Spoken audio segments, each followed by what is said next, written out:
Selamat pagi teman-teman dan Ibu dosen. Saya Yuri Lufeto, kelas 7C, akan mempresentasikan hasil kerja saya, yaitu tentang pemutusan hubungan kerja. Latar belakang. Biasanya dalam proses seleksi, seringkali dinyatakan tujuan seseorang bekerja, besar gaji yang diinginkan, dan seberapa lama dia mau bekerja. Dalam praktiknya, perusahaan akan menerima karyawan yang lebih banyak memiliki pengabdian, serta tidak menuntut macam-macam. Dalam arti menerima sesuatu yang sesuai dengan peraturan perusahaan. Namun, tidak sedikit pelamar meminta fasilitas tertentu yang melebihi standar yang ditetapkan. Secara umum, karyawan keluar dari perusahaan biasanya disebabkan oleh dua hal, yaitu diberhentikan dan berhenti sendiri. Perpindahan seseorang dari suatu perusahaan tertentu memiliki tujuan tertentu yang ingin dicapai. Di negara-negara barat, perpindahan lebih disebabkan karena profesionalisme. Artinya, karena faktor kemampuan dan keahlian yang dikaitkan dengan pemberian kompensasi dan karir. B. Pengertian dan pemutusan hubungan kerja. Pemutusan hubungan kerja adalah putusnya perikatan atau perjanjian antara perusahaan dengan karyawan atau pekerja secara resmi sejak dikeluarkan surat pemberhentian kerja yang berakibat putusnya hak dan kewajiban masing-masing pihak. C. Alasan pemutusan hubungan kerja. Pemutusan hubungan kerja bisa terjadi dengan berbagai alasan atau sebab, antara lain telah memasuki usia pensiun, permintaan pengunduran diri, diberhentikan karena lalai atau berbuat kecurangan. Yang berikut, diberhentikan karena mengalami cacat fisik dan mental. Yang berikut, adanya program rasionalisme. Menurut undang-undang, tenaga kerja karyawan pengusaha dapat memutuskan hubungan kerja terhadap pekerja atau buruh dengan alasan pekerja atau buruh telah melakukan kesalahan berat sebagai berikut. Yang pertama, melakukan penipuan, pencurian, atau penggelapan barang dan atau uang milik perusahaan. Yang kedua, memberikan keterangan palsu atau yang dipalsukan sehingga merugikan perusahaan.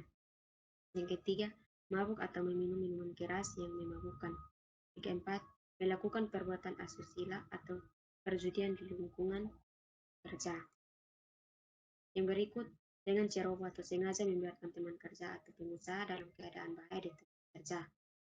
Yang berikut, membongkar atau membocorkan rahasia perusahaan yang seharusnya dirahasiakan kecuali untuk kepentingan negara.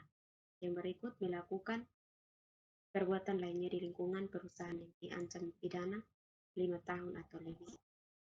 Ada bukti-bukti kesalahan yang dibuat oleh karyawan atau pekerja harus ditunjukkan sebagai berikut. Yang pertama, pekerja atau buruh tertangkap tangan. Yang kedua, ada pengakuan dari pekerja atau buruh yang bersangkutan. Yang ketiga, bukti lain berupa laporan kejadian yang dibuat oleh pihak yang berwenang di perusahaan yang bersangkutan dan dibuat sekurang-kurangnya 2 orang saksi. Kemudian menurut Undang-Undang Tenaga Kerja dalam hal pekerja atau buruh ditahan, pihak yang berwajib karena diduga melakukan tindak pidana bukan atas pengaduan pengusaha. Pengusaha tidak wajib membayar upah, tetapi wajib memberikan bantuan kepada keluarga pekerja atau buruh yang menjadi tanggungannya dengan ketentuan sebagai berikut. Untuk 1 orang tanggungan, 25% dari upah. Untuk 2 orang tanggungan, 35% dari upah. Untuk 3 orang tanggungan, 45% dari upah. Untuk 4 orang tanggungan atau lebih, 50% dari upah. D. Dampak pemutusan hubungan kerja. Salah satu kekhawatiran perusahaan terhadap karyawannya adalah jika mereka keluar secara mendadak, kemudian juga jika karyawan keluar lebih dari 10 atau secara berkelompok, dan paling dikhawatirkan lainnya adalah keluarnya tenaga potensial yang dimiliki perusahaan. Tenaga seperti ini harus segera dilindungi dari kemungkinan keluar karena akan menyulitkan perusahaan di kemudian hari. Dalam praktiknya, keluarnya seseorang karena adanya pemutusan hubungan kerja akan berakibat baik positif maupun negatif kepada perusahaan. Seperti yang pertama, terjadi kekosongan, artinya jika ada karyawan yang keluar, maka ada jabatan atau posisi yang ditinggalkan sehingga perlu mencari penggantinya. Yang kedua, perlu melakukan rekrutmen, seleksi. Kekosongan karyawan dapat pula diisi dari dalam jika memang jumlahnya. Namun jika tidak mendapatkannya, maka terpaksa dilakukan rekrutmen dari luar perusahaan. Yang ketiga, mengganggu proses kerja. Kehilangan karyawan akan mengganggu proses kerja yang selama ini berjalan normal. Yang keempat, kebocoran rahasia perusahaan. Salah satu dampak yang paling ditakuti dari keluarnya karyawan yang terutama memiliki keahlian tertentu. 5. Menurunkan moral yang ditinggalkan. Kadang dari karyawan yang keluar dan memiliki kualitas terbaik akan ikut mengganggu aktivitas karyawan lainnya. 6.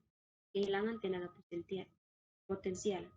Yang hal yang terburuk adalah perusahaan kehilangan karyawan yang memiliki kemampuan atau keahlian khusus. Masalah untuk mencari pengganti karyawan yang memiliki kemampuan atau keahlian khusus relatif sulit dan memerlukan waktu. 7. Mengurangi tenaga yang tidak produktif. Keluarnya karyawan yang tidak atau kurang produktif merupakan nilai positif bagi perusahaan. Artinya, memang karyawan tersebut tenaganya sudah dibutuhkan perusahaan. 8. Mengeluarkan sejumlah biaya. Perusahaan perlu mengeluarkan sejumlah dana kompensasi bagi yang keluar karena pensiun atau mengalami catatan yang sudah menjadi kewajiban perusahaan. Larangan dalam pemutusan hubungan kerja. Pemutusan hubungan kerja yang dilakukan terhadap karyawan sebaiknya tidak buat semena-mena, bahkan sedapat mungkin pemutusan hubungan kerja secara sepihak dapat dihindari karena akan menimbulkan dampak yang kurang baik bagi perusahaan ke depan. Menurut Undang-Undang Nomor 13 Tahun 2003, pengusaha dilarang melakukan pemutusan hubungan kerja dengan alasan yang pertama, pekerja atau buruh berhalangan masuk kerja karena sakit menurut keterangan dokter selama waktu tidak melampaui 12 bulan secara terus-menerus.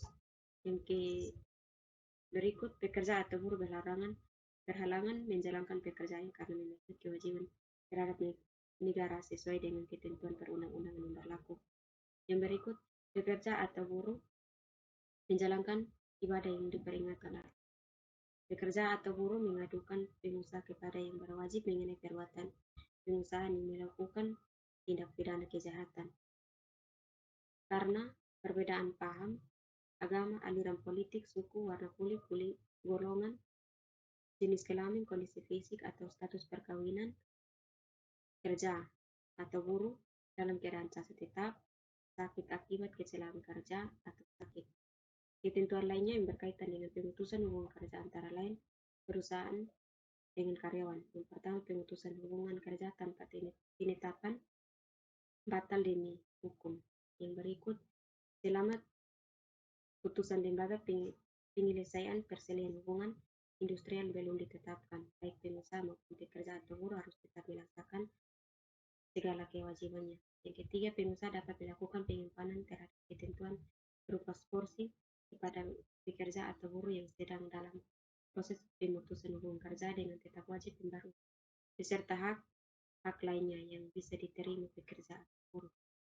Peraturan perundang-undang dilakukan melindungi karyawan dari perbuatan kesewenang-wenangan pihak pengusaha dan perusahaan. Akan tetapi pemutusan hubungan kerja yang dilakukan memang diakibatkan oleh kesalahan karyawan yang sulit diampuni dapat dilakukan dengan tetap mengacu kepada larangan di atas. Sekian dan terima kasih.